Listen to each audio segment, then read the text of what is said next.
Мен есімім Бекетов Самиғұл Ибраимұлы. Батыс Қазақстан облысы Қазталов ауданы Қоныс ауылында дүниеге келдім. Кейін осы Орал қаласына келіп, дәнекерлеуші болып жұмыс мамандығымен жұмыс жасап жүрмін. Жұмысым Батыс Қазақстан облысы, Орал қаласы, Батыс су арнасында дәнекерлеуші болып жұмыс жасаймын. 6 жылдан таман уақыт болып қалды жұмыс істеп жатқаныма. Жұмысым өзіме ұнайды. Көктем уақытында үйіміз, саяжайымыз суға кетіп, баспанасыз қалдық. Кейін эвапунктте жүріп, сол Сатыбалды Дәулеталин мырзамен кездесіп, сол кісінің қабылдауында болып, жағдайымды айтып, кейіннен осы баспанадан 2 бөлмелі 80 шаршы метрлі баспана алдым. Аллаға шүкір. 2 қызым бар, жолдасым бар. Қазір енді жұмыс орнымызға қарай барайық, көрсетейін. Күнделікті бір күндік жұмысым қалай өтетінін. Киінетін жерім осы, міне шкаф күнделікті. Осы шкафтан киім ауыстырамын, сосын қазір шығып ары-қарай айналып барамыз. Дәнекерлеу жұмыс жасайтын орным. Основной бұл жұмыс енді күнде осында бір жерде жұмыс жасамаймыз. Біздер енді қала бойынша болғасын, қала бойынша жаңағыдай апаттық жағдайларға жерге шығып тұрамыз. Оған енді арнайы техникалар бар. Аварийный машиналар, солармен жүреміз көбіне.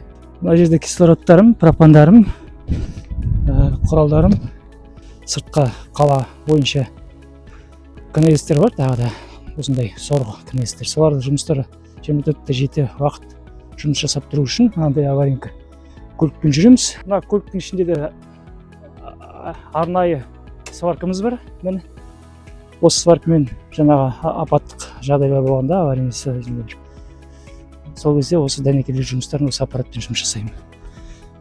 Бұлында бригадамен жүремін. Бригада жаңағы бір сварщик, 6-7 слесарь, бір мастер, сосын бригадир. Осы бүткімен 24/7 сағат жұмыс жасаймыз.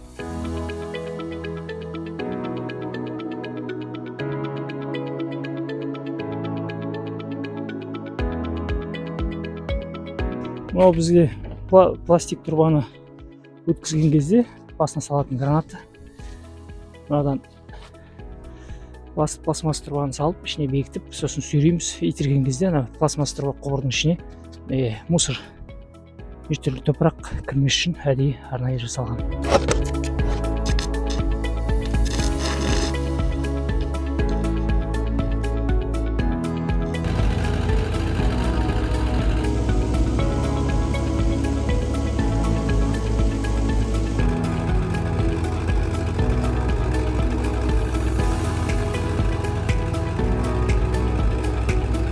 Тоғыз КНС, осындай 9 КНС бар, бір сливной бар. Солар енді 24 сағат жұмыс жасауға. Біздерде өзімізге берген жұмысымыз осы. Жұмыс іс-шарамыз 24 сағат жұмыс жасап, халыққа қамтамасыз сумен және кәріз жүйесімен қамтамасыз жұмыс жасап тұруына біздерде соған бекітіп қойды.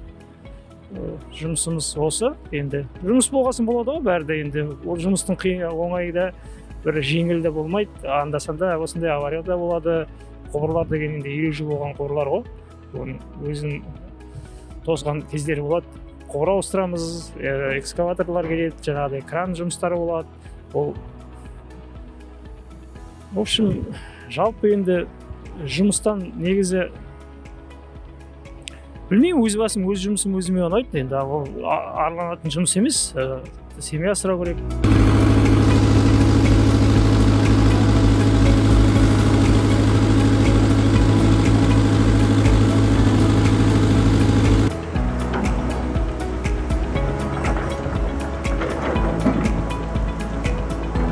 Осы енді адал тапқан еңбегіміздің арқасында, еңбегіміздің жемісін көріп, отбасымызды асырап отырып, жастарға айтарым, жұмыс жасауға, еңбек етуге ерінбей еңбек етсе, бәрі де болады, ерінбеу керек бәрі де. Ең бастысы, ерте тұрып, жұмысында мұқият, өз жұмысыңды мұқият атқарсаң, мен өз басым СПТУ-дан бастадым. СПТУ-ды бітіріп, соны СПТУ-ды ол кезде СПТУ бітіріп келгенде ешбір жерлер алмады.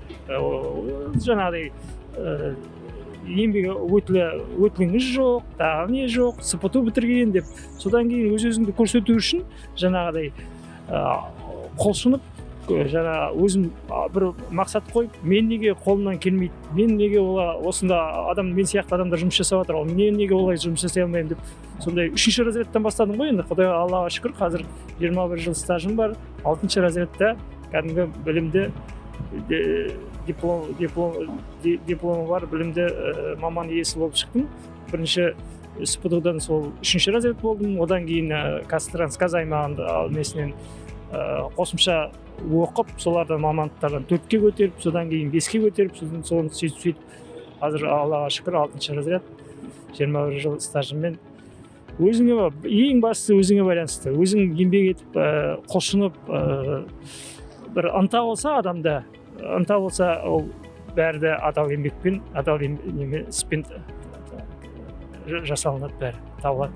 Биыл енді Қасым-Жомарт Кемелұлы Тоқаев президентіміз биыл жұмысшылар жылы деп арнап жатыр екен. Оған да көңіл бөліп, біздерге бір кез болса да көңіл бөліп жатқандарыңызға рахмет. Жұмысшылар, қара жұмысшылар жылы деп көңіл бөліп. Біздер негізі көбіне елеусіз қаламыз ғой. Көбі жаңағыдай үйлерінде су келіп тұр, бірақ ол қандай еңбекпен келіп жатыр, қандай ол кім жұмыс істеп жатыр, оны 24 сағат. Оны біреу білсе, біреу білмейді оны көбі. Жүгіріп келеді, свет жағады, кранды ашады, суды ішеді, светін жағады. А ол жарық қалай келіп жатыр, су қалай келіп жатыр, газ қалай келіп тұр үйге, оны кім жасап жатыр, оны көбі білмейді. Өзі келіп тұр дейді. Өзі келіп тұрған жоқ, онда 24 сағат келу үшін 24 сағат жаңағыдай жарық жанып тұру, от, су үйге бәрі қамтамасыз етіп тұру үшін оған адам керек, маман керек. Сондықтан жастарға айтарым, бәріміз офисте, бәріміз банкте отырсақ, онда мынандай жұмыстарды кім жасайды? Сондықтан өсіп кеткен жастар кейінгі жастарға айтарым, ерінбей, талпынбай еңбек етсе, үйренем деген ынта болса, бәрі де болады. Адам баласының өзінің қолында бәрі.